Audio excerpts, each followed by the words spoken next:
सुधा समाधान।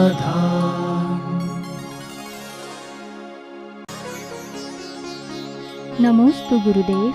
गृहस्थ जीवन में भय और डर को दूर कैसे करें?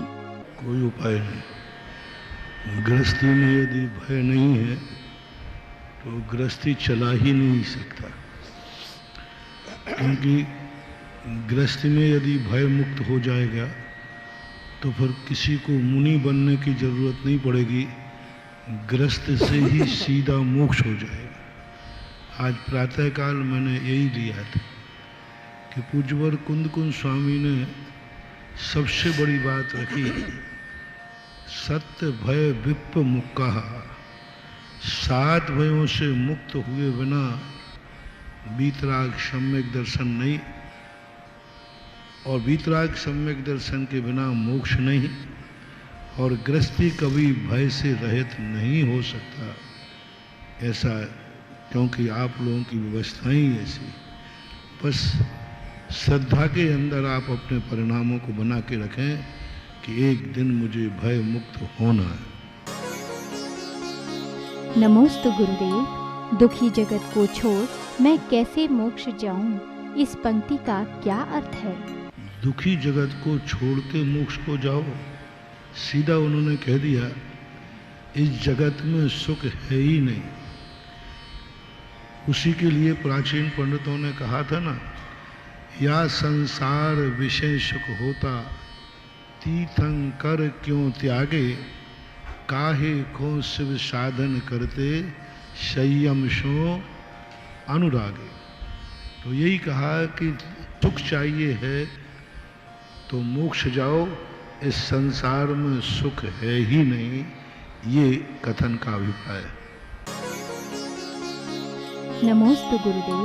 मंदिर में दिए हुए दान के पैसे को पदाधिकारी ब्याज में लगा देते हैं और मंदिर में कोई व्यवस्था नहीं करवाते हैं, तो उन्हें कौन सा दोष लगता है? यह कोई व्यक्तिगत मामला दिखता है। इस प्रश्न में तुम्हारी अब ये स्थितियां ठीक तो नहीं हैं, लेकिन करें क्या। आजकल अंग्रेजों ने मंदिरों के ऊपर ऐसी कमेटियां बैठा दी हैं, कानून बन गया है। पहले वही व्यक्ति मंदिर की सेवा करता था जो भगवान की पूजा अभिषेक करता था। आज तो भगवान के दर्शन करने भी नहीं आवे तो भी वह मंदिर का पदाधिकारी बन जाता है। मंदिर ही नहीं आया। अब कई मंदिरों में तो हमने ऐसा देखा, व्यसनी है, शराब का त्याग नहीं है, शराब पीते हैं और मंदिरों के अध्यक्ष बने हैं, क्षेत्रों के अध्यक्ष बने हैं। इतने निकृष्ट उनके, शराब साक्षात सबको मालूम है, लेकिन बस वो अपना बहुमत इकट्ठा कर लेते हैं, अपने ट्रस्टों में अपने ही ट्रस्टी बना लेते हैं। कानून शराबी को नहीं देखता, कानून ट्रस्टी को देखता है। वो शराब पीता है, जुआ खेलता है, कानून को इससे कोई लेना देना नहीं है। कानून की किताब तो देखती है कि भाई ये, तो बस वो अपने अपने ट्रस्टी, अपने अपने वोटर बना लेते हैं, वो ही जीत जाते हैं और वो मंदिरों की करते हैं। अब ऐसे लोगों के लिए कर्म का बंध तो बहुत होता है, लेकिन उपाय क्या है? आप यदि आपका प्रश्न करना बता रहा है कि आप उस मंदिर की सारी दुर्दशा देख रहे हैं, फिर भी आप कुछ नहीं कर सकते हैं, तभी आपने प्रश्न किया है। यदि आपके करने की बात होती ना तो प्रश्न नहीं करते, अभी तक तो मंदिर की व्यवस्था बना दी होती। यानी तुम्हारा जोर नहीं चल रहा है, तुम कुछ नहीं कर पा रहे हो। पैसा रखा है, मंदिर की व्यवस्था नहीं, तो तुम कुछ नहीं कर पा रहे। जब तुम उस गांव के रहने वाले, तुम उसके नगर में रहने वाले कुछ नहीं कर पा रहे हो, तो हम साधु लोग क्या कर पाएंगे? हम तो तुम्हारे गांव के भी नहीं, हम तो मात्र श्रद्धा भावना में हैं। ये चीज़ें मैंने कहा ना, ये संसार के जितने धार्मिक संस्थाओं के पद हैं ना, बहुत खतरनाक है महानुभाव, बहुत खतरनाक। इनमें यदि हम थोड़ा भी कर्तव्य का निर्वाह नहीं कर पाए तो ये बर्बाद कर देते हैं, वंश को मिटा देते हैं, जिंदगी को नरक कर देते हैं। यदि हम कर्तव्य नहीं कर पाए, जनता की भावना का आदर नहीं कर पाए, नीति वाक्यार्थ में लिखा और चाणक्य ने भी लिखा, जिस राजा से प्रजा दुखी होती है लेकिन कुछ नहीं कर पाती है तो उस राजा की कभी सदगति नहीं हो सकती।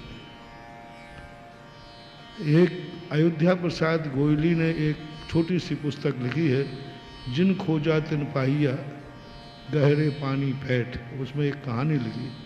पूज्य गुरुदेव बहुत अच्छी तरह प्रवचन में सुनाया करते हैं। एक राजा बहुत प्रयास करने पर भी वो बीमारी से ठीक नहीं हो रहा है। वैद्य परेशान की ऐसी कोई बीमारी नहीं है, फिर क्यों ठीक नहीं हो रहा? एक संत के पास गए। संतों को सारी दुनिया की कुंडलियां संतों को मालूम होती हैं। तो उन्होंने कहा कि तुम कभी ठीक नहीं हो सकते हो, क्योंकि सारी प्रजा तुम्हारे मरने का इंतजार कर रही है। सारी प्रजा ये सोच रही है कब मरेगा, कब मरेगा, ये दुष्ट है, हम कुछ नहीं कर पा रहे हैं। इसलिए तुम कितनी भी औषधि करोगे धीरे धीरे मरोगे। अब यदि तुम जिंदा रहना चाहो तो आज से तुम अपना नेचर बदल दो और जनता के प्रति इतने वफादार हो जाओ। बस राजा ने अपना नेचर बदला, जनता को इतना सुख दिया कि वह जनता कहने लगी, हे प्रभु, यह राजा कभी नहीं मरे, ये राजा कभी नहीं मरे। 6 महीने व्यतीत नहीं हुए, राजा की बीमारी दूर हो गई। यानी कमेटियों के पदों पर बैठने का सबसे बड़ा ध्यान रखना, कहीं दुनिया मुझे बद्दुआ तो नहीं दे रही है। आप अपने अधिकार अपनी मुट्ठी में लेकर के हिटलर मत बनो। ये मत बनो कि कोई क्या कर लेगा, हमारे पदाधिकारी तो मैं हूँ, कानून में मैं हूँ, कानून के अनुसार मैं हूँ, कौन क्या कर लेगा। महानुभाव, स्वप्न में भी ये भाव मत लाना, स्वप्न में भी मत लाना। कानून में मैं हूँ, कौन क्या कर लेगा। स्वप्न में भी मेरा दुश्मन भी हो तो ये भाव मत लाना। यह भाव तुम्हारी जिंदगी के जन्म जन्म का पुण्य क्षय करके और दुर्गति को भेज देगा। हमेशा एक ही बात करना कि नहीं, मैं वही कार्य करूँगा जिससे सारी जनता दुआ दे। लोग कहें ओहो ऐसे मंदिर के पदाधिकारी होना चाहिए, ऐसी कमेटी होना चाहिए, ऐसा पदाधिकारी होना चाहिए। वो बात सबसे बड़ी। इन पदों पर बैठ के क्या कमा पाओगे, क्या मिल पाएगा? बद्दुआएं नहीं। राजा और महाराजा बन करके बद्दुआ ली तो कोई मतलब नहीं है। राजा और महाराजा तो वो कहलाता है जिसे सारे जगत की दुआएं मिलती हैं। घर का बाप यदि मुखिया है और घर वाले ही बद्दुआ दे रहे हैं तो काय का मुखिया है? मुखिया तो वो है जो सारा परिवार उसको दुआ देता है, सारा परिवार जिसका सगुन मानता है और सारा परिवार गर्व करता है कि मेरे दादाजी अभी घर में जिंदा हैं, हमारे अवभाग्य हैं। और परिवार लोग सोचे कि दादाजी कब मरेंगे, मर ही नहीं रहा है दादा कि उनके मरे बिना कोई काम होना नहीं लेना बद्दुआएं। अपने से छोटों की बद्दुआएं, अपने से अधीनस्थ की बद्दुआएं हमारे लिए बहुत खतरनाक होती हैं, बहुत मुश्किल। इसलिए मैंने दोनों को कह दिया, जिनके संबंध में कहा जा रहा हो वो इस प्रकार का कार्य करें। सारे जगत के मंदिरों के ट्रस्टी, 30 क्षेत्रों के ट्रस्टी ऐसा कुछ करें जिससे कि जनता बद्दुआ ना दे करके तुम्हें दुआ दे। नमोस्तु गुरुदेव। आलाप पद्धति में अगर धर्म द्रव्य को देखें तो पूरे 3 लोक में फैले होने के कारण उसका आकार 3 लोक माना जा सकता है। तो इस अपेक्षा से पर्याय स्वभाव व्यंजन बन जाती है। तो फिर आचार्यों ने इसे निषेध क्यों किया है? वो कथन इस बात है क्योंकि पर्याय वही है जो उत्पन्न होकर मिट जाती है। इस कथन के अनुसार आलाप पद्धति में कह दिया गया। सत्य है, पूज्यवर वीरसेन स्वामी महाराज ने धबला की 16वीं पुस्तक की पंजिका में स्पष्ट लिखा कि एक अनादि अनंत पर्याय होती है, और उन्होंने स्वीकार किया कि शुद्ध द्रव्यों की धर्म अधर्म आकाश और काल की भी शुद्ध व्यंजन पर्याय होती है। हेतु दिया कि प्रत्येक द्रव्य के पास एक प्रदेशत्व नाम का गुण होता है, और प्रदेशत्व गुण का अर्थ है द्रव्य को कोई ना कोई आकार देना। तो धर्म आदि द्रव्यों का लोकाकार के समान जो आकार है वह अनादि अनंत व्यंजन पर्याय मानी गई है, ऐसा मानना चाहिए। नमोस्तु गुरुदेव। मोबाइल पर महाराज जी के नाम से मैसेज आ रहा है कि प्रत्येक घर में एक सदस्य भयानक बीमारी से पीड़ित होगा, तो इसका क्या कारण हो सकता है? मेरे पूज्य गुरुदेव ऐसी घोषणा कर नहीं सकते, मैंने तो नहीं सुनी, अब आपने सुनी है तो मुझे पता है। आजकल पंखा की हवाएं बहुत चलती हैं, ओरिजिनल हवाएं तो रही ही नहीं, पंखाओं की हवाएं चलती हैं। नहीं, मैंने तो अभी तक न सुना है, और ऐसी हमारे पूज्य गुरुदेव कभी ऐसी घोषणाएं नहीं करते हैं। उनकी घोषणा जो होती है वह ऐसी होती है जो उनको आगम से विरुद्ध नहीं हो। ऐसा कथन आपने कहाँ सुना, कैसे सुना? आजकल व्हाट्सएप कुछ भी चला दो, किसी के दुनिया का सबसे झूठा कोई स्थान है तो आजकल क्या बन गया, किसी के संबंध में कुछ यूं यूं करो, एक में विश्वास नहीं रहा, सब झूठे व्हाट्सएप में चलते हैं। 70-80% झूठे व्हाट्सएप होते हैं।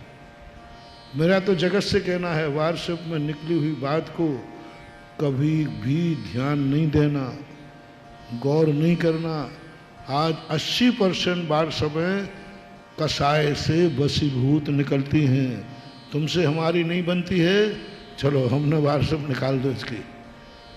हालांकि लोगों का विश्वास उठ भी चुका है, लोग तो आज देख अच्छा व्हाट्सएप में आया, हाँ तो आया होगा, विश्वास उठ गया। कभी नहीं करना, बिल्कुल विश्वास करना ही नहीं ऐसी बातों का, क्योंकि कोई मतलब नहीं निकलने वाला है। और मैं तो ये कहता हूँ कि आजकल सब बहुत चीज़ों का, तुम लोग अभी जैसे एक चर्चा चली थी कि शांति धारा आप लोग लाइव में देखते थे ना, बुरी आदतों की जल्दी परंपरा बन जाती है, बुरी आदतों की। अरे भाई, मैंने एक कोरोना के समय कहा था कि भाई मंदिर नहीं जा रहा है तो भाई सब, अब नहीं देखना, अब तो मंदिर में जाके देखो। अब टीवियों पर लाइव में बाहर शांति धारा चलाना, टीवी पर शांति धारा देख करके नियम करना बहुत बड़ा दोष है। जो मंदिर जा सकता है, बाजू में मंदिर है और वो लाइव में भगवान के दर्शन कर रहा है, शांति धारा सुन रहा है, वो बहुत बड़ा दोष है। जो महाराज के प्रवचन सुन सकता है, जा सकता है, पड़ोस में है, जान, और वो टीवी खोल करके प्रवचन सुन रहा है, तो ये मानना चाहिए वो जिंदा बाप को फोटो में पूज रहा है। फोटो कब पूजी जाती है? ऊपर जाने के बाद कि जिंदा के बाद? ये लाइव टेलीकास्ट उनके लिए हैं जो प्रतिदिन मंदिर नहीं आ सकते, बीमार हैं, विदेशों में हैं, दूर हैं। अब प्रतिदिन दिल्ली वाला बम यहाँ कैसे आएगा? आ ही नहीं सकता। तो जहाँ हम कृत से नहीं जा सकते हैं, जहाँ तुम्हारे मम्मी पापा नहीं जा सकते, वहाँ तुम कहते चलो मम्मी पापा के फोटो लेके चलते हैं, फोटो टांग लेंगे, उसको देखते हैं। जिंदा में भी टांग सकते हो, जिंदा में भी फोटो टंगती हैं घरों में, लेकिन उसकी मान्यता अब लाइव में शांति धारा देखने का कोई मूल्य नहीं है। आप सब लोग शांति धारा अब अपने अपने मंदिरों में साक्षात देखें, और साक्षात भगवान कहते हैं उसमें जो एनर्जी मिलती है बहुत बड़ी एनर्जी है। जब भगवान अभिषेक कर रहे हों और आप सामने बैठे हों, उस समय वो एनर्जी, मैंने कहा था ना, एक प्रवचन तुम सामने सुन रहे हो, शब्द ही नहीं सुन रहे हो, मेरी एनर्जी भी शब्द के साथ जा रही है। जो वास्तविकता, शब्दों में ताकत नहीं है, शब्दों के साथ जो हम एनर्जी देते हैं, भावना देते हैं, वो ताकतवान होती है। लाइव में टीवी में वो नहीं होता। बस देवी इनका सबका प्रयोग मजबूरी में ही करना चाहिए। जब बिल्कुल मजबूरी हो, कोई उपाय नहीं है, तो ठीक है भाई, अब शांति धारा ठीक है।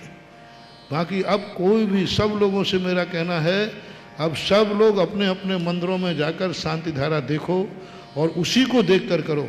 अब जो विदेश में हैं, अस्पतालों में हैं, जो मंदिर पैरालिसिस में हैं, उनके लिए चलने दो, वो तो बेचारे हैं कर्म के मारे, लेकिन तुम नहीं, तुम तो मंदिर जाइए।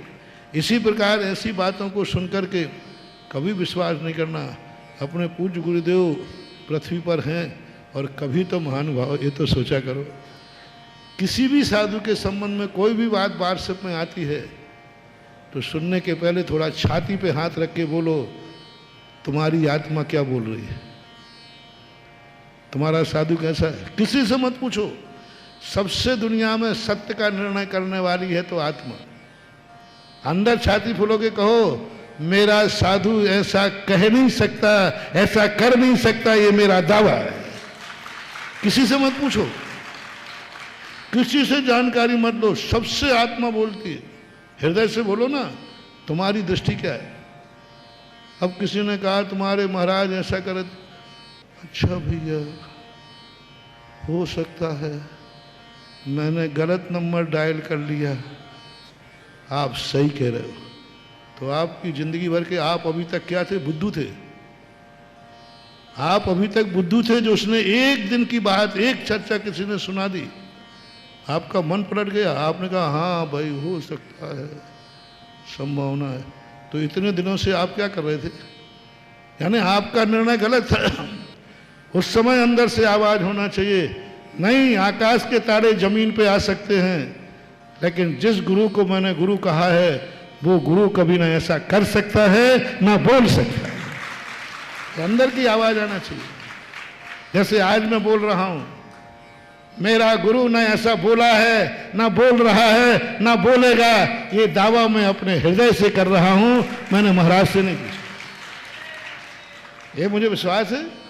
कोई कह के दिखाए मेरे गुरु के संबंध में, मुझे गुरु से पूछने की कोई जरूरत नहीं कि वैसा है कि नहीं। मैं दुनिया से किसी से नहीं पूछूंगा। दुनिया का सबसे बड़ा मेरे गुरु को पहचानने वाला मैं खुद हूं, दुनिया से क्या पूछूंगा। मेरा निर्णय कभी गलत हो ही नहीं सकता, ऐसा विश्वास करो। इन बातों से कोई मतलब नहीं है, ये चर्चाओं से मन मत बिगाड़ो, अपनी श्रद्धाओं को मजबूत रखो। इतना बड़ा निर्णय, इतनी बड़ी चीज मेरे गुरु, अरे राम राम राम राम, राम। संभव है। सुधा समाधान।